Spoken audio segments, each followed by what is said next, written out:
만약에 여러분 시스템 아주 깊숙한 곳에 아무도 모르게 숨어 있는 그런 비밀 요원이 있다면 어떨까요? 오늘 바로 그 시스템 속 보이지 않는 위협, 잠복 악성 코드의 정체를 파헤쳐 보겠습니다. 자, 한번 상상해 보세요. 해커가 이미 여러분 네트워크에 들어와 있는데 아무것도 안 하고 있다? 와, 진짜 생각만 해도 좀 섬뜩하지 않나요? 위협이 막 경보를 울리는 게 아니라 완전한 침묵 속에서 완벽한 타이밍만 기다리고 있다는 거니까요. 이게 바로 잠복 악성 코드의 가장 무서운 점입니다. 자, 첫 번째 파트에서는요, 바로 이 조용한 침입자의 정체에 대해 알아볼 겁니다. 도대체 얘네가 왜, 그리고 어떻게 우리 눈에 띄지 않는 건지 그 본질부터 한번 파헤쳐 보죠. 우리는 보통 악성 코드라고 하면 파일을 막 부수고 정보를 훔쳐가고 그래야 위험하다고 생각하잖아요. 근데 진짜 위험한 건 오히려 아무것도 안 하면서 완벽하게 숨어있는 그런 존재일 수 있다는 겁니다. 바로 이 역설, 이게 잠복 악성 코드의 핵심이에요. 자, 그럼 두 번째 파트로 넘어가서 이 침묵의 전략을 한번 해독해 보겠습니다.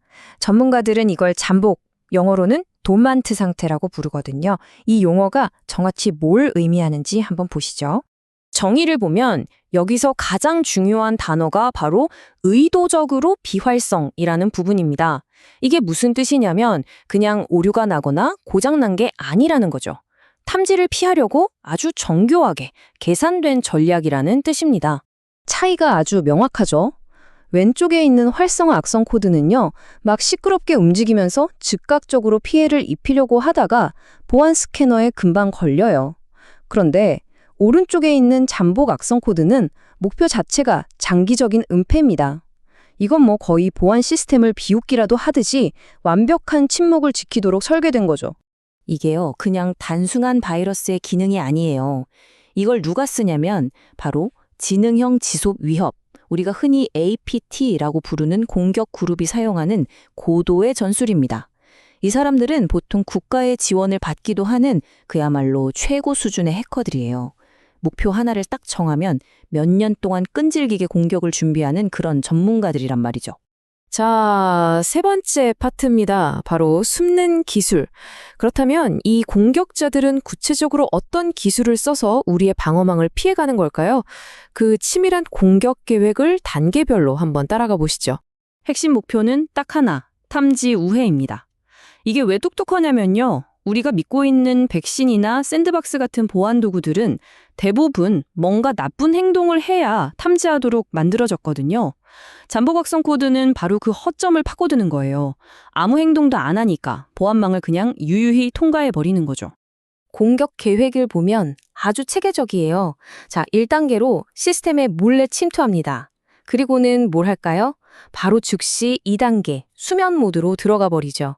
그리고 3단계에서는 모든 보안 검사를 조용히 피하면서 마지막으로 공격자한테서 신호가 올 때까지 그냥 무기한 기다리는 겁니다. 그리고 그 기다리는 시간이요. 와, 정말 상상을 초월합니다. 짧게는 몇 달, 길게는 몇 년에 달할 수도 있어요. 이게 뭘 의미하는지 아시겠어요? 어쩌면 지금 여러분의 시스템이 이미 몇 년 전에 감염됐는데 아무도 그 사실을 모르고 있을 수도 있다는 끔찍한 얘기입니다. 네 번째 파트입니다. 하지만 이 기나긴 잠이 영원하진 않겠죠. 공격자는 언젠가 이 슬리퍼 에이전트를 깨울 트리거, 그러니까 일종의 기폭장치를 보내게 됩니다. 그렇다면 과연 무엇이 이 잠자는 요원을 깨우는 걸까요? 트리거는 정말 다양해요. 예를 들어서 몇 월 며칠 몇 시가 되면 깨어나라, 이렇게 특정 날짜를 프로그래밍 해둘 수도 있고요. 아니면 사용자가 관리자 계정으로 로그인하는 것 같은 특정 행동이 신호가 될 수도 있죠. 근데 가장 흔한 방법은요, 공격자가 원격 서버를 통해서 직접 자, 이제 일어날 시간이야 하고 명령을 내리는 겁니다. 자, 다섯 번째 파트입니다. 이렇게 교활한 위협 앞에서 우리가 그냥 속수무책으로 당해야만 할까요? 당연히 아니죠. 지금부터는 이 보이지 않는 위협을 어떻게 사냥할 수 있는지 그 구체적인 방법을 한번 알아보겠습니다. 여기서부터는 우리의 관점이 완전히 바뀌어야 합니다. 기존의 보안 방식은 활동 중인 위협만 찾잖아요? 그러니까 잠복 악성 코드 앞에서는 거의 무용지물이죠. 그래서 필요한 게 뭐냐? 바로 선제적 위협 추적입니다. 이건 그냥 가만히 앉아서 방어하는 게 아니에요. 전문가가 직접 숨어있는 존재의 아주 미세한 흔적을 찾아서 나서는 그런 능동적인 사냥이라고 할 수 있습니다. 그럼 전문가들은 이 유령을 어떻게 찾을까요? 바로 디지털 포렌식 분석 같은 고도의 기술을 씁니다. 시스템의 가장 깊숙한 곳까지 파고들어서 아주 작은 설정 변경이나 의심스러운 파일이 남긴 희미한 흔적 같은 걸 추적하는 거죠. 말 그대로 보이지 않는 존재의 발자국을 쫓는 것과 똑같습니다. 그래서 가장 중요한 핵심은 바로 이겁니다. 우리는 이미 뚫렸을 수도 있다. 이걸 가정하고 수비만 할 게 아니라 직접 공격수를 찾아 나서는 것으로 보안에 대한 생각 자체를 완전히 바꿔야 한다는 거죠.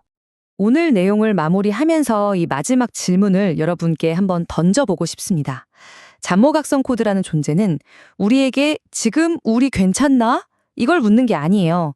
그보다 훨씬 더 근본적인 질문. 우리는 과연 얼마나 오랫동안 이미 침해당한 상태였을까? 라는 질문을 던지게 만듭니다.